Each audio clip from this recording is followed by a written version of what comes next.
सतनाम श्री वाहिगुरु साहिब जियो।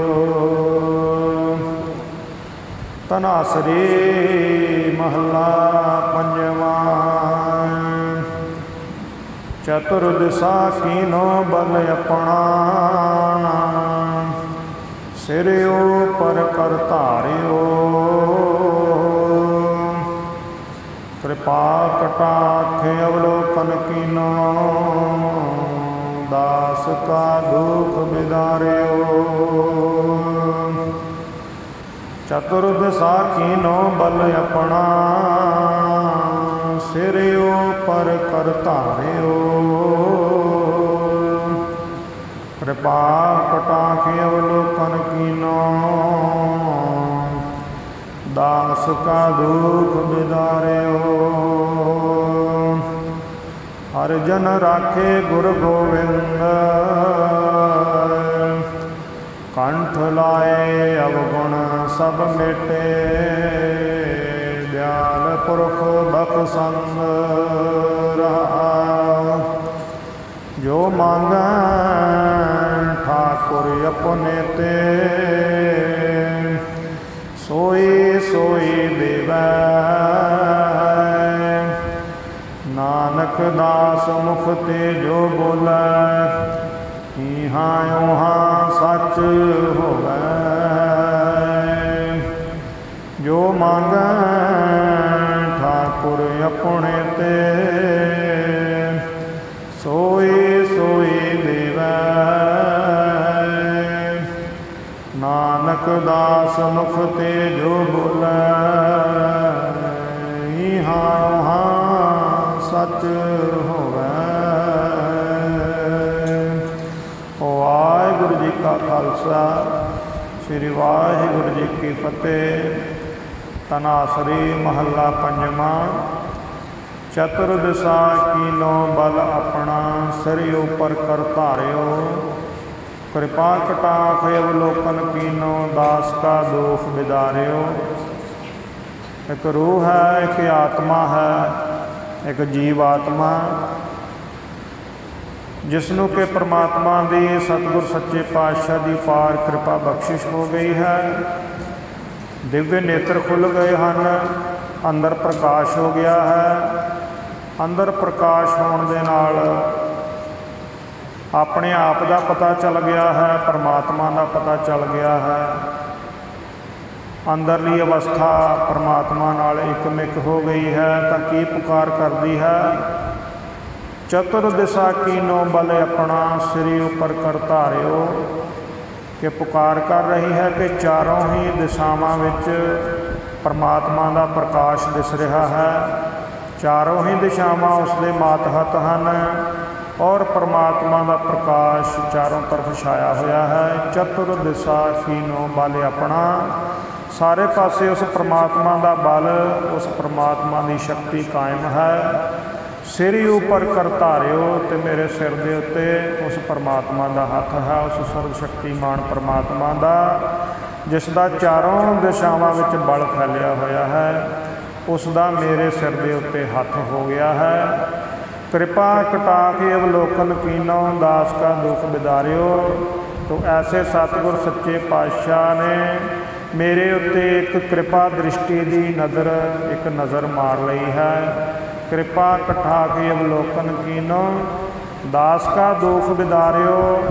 और जो मेरा दुख सी जन्मां जन्मां का, जन्मां जन्मां दियां लगियां हुई मैलों का दुख सी, वो परमात्मा ने अपनी एक नज़र दे नाल कृपा कटाक्ष अवलोकन कीनो, अपनी नज़र की दया मेहर दे नाल मेरा जन्मां जन्मांतरां का जो दुख सी वो दूर कर दिता।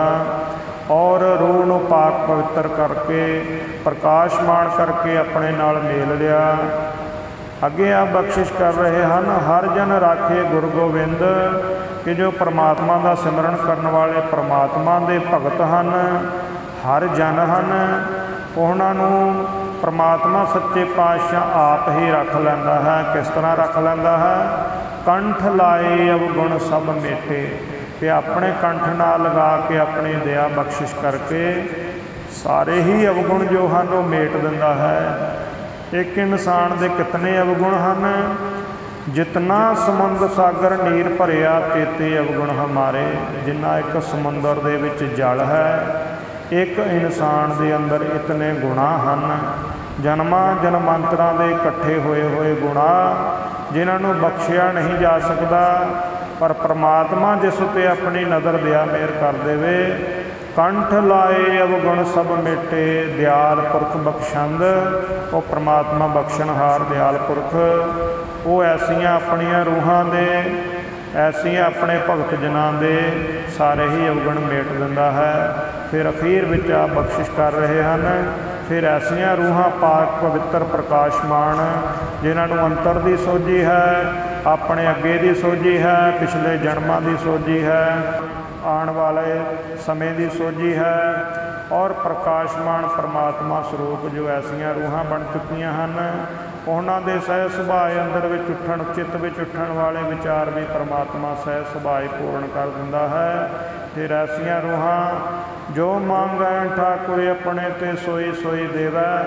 ਐਸੀਆਂ ਰੂਹਾਂ ਦੇ ਚਿੱਤ ਵਿੱਚ ਉੱਠਣ ਵਾਲਾ ਕੋਈ ਵੀ ਵਿਚਾਰ ਉਹ ਪਰਮਾਤਮਾ ਉਸੇ ਵੇਲੇ ਹੀ ਪੂਰਨ ਕਰ ਦਿੰਦਾ ਹੈ। ਨਾਨਕ ਦਾਸ ਮੁਖ ਤੇ ਜੋ ਬੋਲਾ, ਇਹਾਂ ਉਹਾਂ ਸੱਚ ਹੋਵੈ। ਐਸੀਆਂ ਪ੍ਰਕਾਸ਼ਮਾਨ ਰੂਹਾਂ ਜੋ ਵੀ ਬਚਨ ਕਰਦੀਆਂ ਹਨ, ਮੁਖ ਤੋਂ ਜੋ ਵੀ ਬੋਲਦੀਆਂ ਹਨ, ਇਹਾਂ ਉਹਾਂ ਸੱਚ ਹੋਵੈ। ਇਹਾਂ ਮਾਣੇ ਇਸ ਸੰਸਾਰ ਦੇ ਵਿੱਚ ਉਹ ਬਚਨ ਸੱਚ ਔਰ ਅਟਲ ਹੋ ਜਾਂਦਾ ਹੈ। ਉਹਾਂ ਦਾ ਮਾਣਾ ਹੈ ਕਿ ਅਗਲੀ ਦਰਗਾਹ ਦੇ ਵਿੱਚ ਜਿਸ ਉੱਤੇ ਵੀ ਆਪਣੇ ਬਚਨ ਦੀ ਨਜ਼ਰੋ ਨਿਆਮਤ ਬਖਸ਼ਿਸ਼ ਕਰ ਦਿੰਦੇ ਹਨ, ਉਹਨਾਂ ਦੇ ਬਚਨ ਅਟਲ ਹੋ ਜਾਂਦੇ ਹਨ, ਕਿਉਂਕਿ ਉਹਨਾਂ ਦੇ ਅੰਦਰ ਪਰਮਾਤਮਾ ਦਾ ਪ੍ਰਕਾਸ਼ ਹੈ। ਸੋ ਇਸ ਕਰਕੇ ਐਸੀ ਪਰਮਾਤਮਾ ਦੀ ਬਖਸ਼ਿਸ਼ ਹੈ। ਆਪਾਂ ਵੀ ਸਾਰੇ ਹੀ ਐਸੀਆਂ ਰੂਹਾਂ ਹਾਂ ਜੋ ਕਿ ਪਰਮਾਤਮਾ ਵੱਲ ਵੱਧ ਸਕਦੇ ਹਾਂ ਔਰ ਉਸ ਦੀ ਕਿਰਪਾ ਦ੍ਰਿਸ਼ਟੀ ਦੇ ਕਾਬਲ ਬਣ ਸਕਦੇ ਹਾਂ। ਸ਼ਰਤ ਇੱਕ ਹੈ, ਨਾਮ ਸਿਮਰਨ ਬੰਦਗੀ, ਪਰਮਾਤਮਾ 'ਤੇ ਪੂਰਨ ਭਰੋਸਾ, ਆਪਣੇ ਸਤਿਗੁਰ ਦੇ ਉੱਤੇ ਭਰੋਸਾ ਔਰ ਨਾਮ ਸਿਮਰਨ ਬੰਦਗੀ ਨਿਤ ਪ੍ਰਤੀ ਦਿਨ ਆਪਣੇ ਕੰਮਕਾਰ ਕਰਦੇ ਹੋਏ ਪਰਮਾਤਮਾ ਦਾ ਸਿਮਰਨ ਰੱਖਣਾ ਹੈ ਔਰ ਮਨ ਵਿੱਚ ਉੱਠਦੇ ਵੇਗਾਂ ਦੇ ਉੱਤੇ ਕਾਬੂ ਪਾਉਣਾ ਹੈ ਔਰ ਸੰਸਾਰ ਦੀਆਂ ਗੱਲਾਂ ਤੋਂ ਬਚਣ ਦੀ ਕੋਸ਼ਿਸ਼ ਕਰਨੀ ਹੈ। ਫਿਰ ਕੋਈ ਕਿਸੇ ਦੇ ਪੁਰਬਲੇ ਕਰਮਾਂ ਦਾ ਭਾਗ ਅਗਰ ਫੁੱਟ ਪੈਂਦਾ ਹੈ ਤਾਂ ਉਸ ਦੇ ਉੱਤੇ ਇਹੋ ਜਿਹੀ ਦਇਆ ਮਿਹਰ ਬਖਸ਼ਿਸ਼ ਹੋ ਜਾਂਦੀ ਹੈ। ਸੋ ਆਪਾਂ ਨੂੰ ਵੀ ਚਾਹੀਦਾ ਹੈ ਕਿ ਆਪਾਂ ਹਮੇਸ਼ਾ ਹੀ ਨਾਮ ਸਿਮਰਨ ਬੰਦਗੀ ਵਿੱਚ ਲੱਗੇ ਰਹੀਏ ਤਾਂ ਕਿ ਇੱਥੇ ਇਸ ਸੰਸਾਰ ਵਿੱਚ ਵੀ ਸੁਖੀ ਰਹੀਏ, ਅੰਦਰੋਂ ਚਿੱਤ ਸ਼ਾਂਤ ਰਹੇ ਔਰ ਅਗਲੀ ਦਰਗਾਹ ਪਰਮਾਤਮਾ ਦੇ ਦੁਆਰ ਵਿੱਚ ਵੀ ਜਾ ਕੇ ਤੇ ਸਾਨੂੰ ਸਤਿਗੁਰ ਸੱਚੇ ਪਾਤਸ਼ਾਹ ਦੀ ਬਖਸ਼ਿਸ਼ ਨਸੀਬ ਹੋਵੇ। ਇਤਨੀਆਂ ਬੇਨਤੀਆਂ ਅੱਜ ਦੇ ਹੁਕਮ ਦੀਆਂ ਪ੍ਰਵਾਨ ਕਰੋ ਜੀ। ਵਾਹਿਗੁਰੂ ਜੀ ਕਾ ਖਾਲਸਾ, ਵਾਹਿਗੁਰੂ ਜੀ ਕੀ ਫਤਿਹ। ਜਪੋ ਸਤਨਾਮ ਸਤਨਾਮ ਸਤਨਾਮ ਜੀ। ਵਾਹਿਗੁਰੂ ਵਾਹਿਗੁਰੂ ਵਾਹਿਗੁਰੂ ਜੀ। ਜਪੋ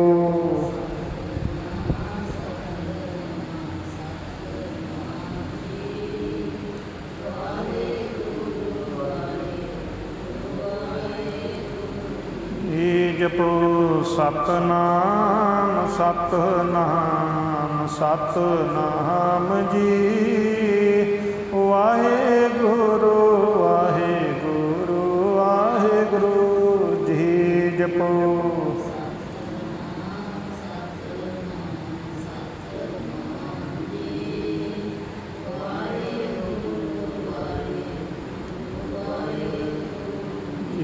ਜਪੋ ਸਤਨਾਮ ਸਤਨਾਮ ਸਤਨਾਮ ਜੀ। ਵਾਹਿਗੁਰੂ ਵਾਹਿਗੁਰੂ ਵਾਹਿਗੁਰੂ ਜੀ। ਜਪੋ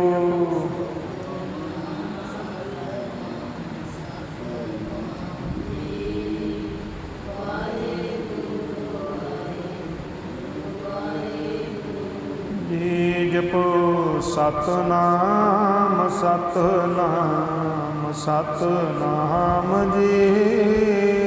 ਵਾਹਿਗੁਰੂ ਵਾਹਿਗੁਰੂ ਵਾਹਿਗੁਰੂ ਜੀ। ਜਪੋ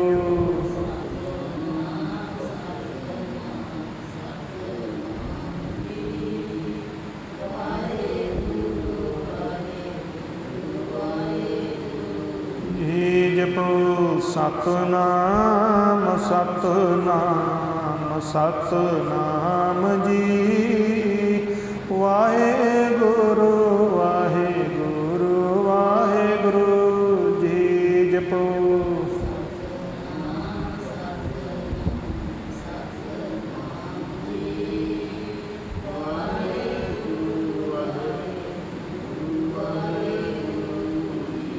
वाहिगुरु जी का खालसा श्री वाहिगुरु जी की फतेह।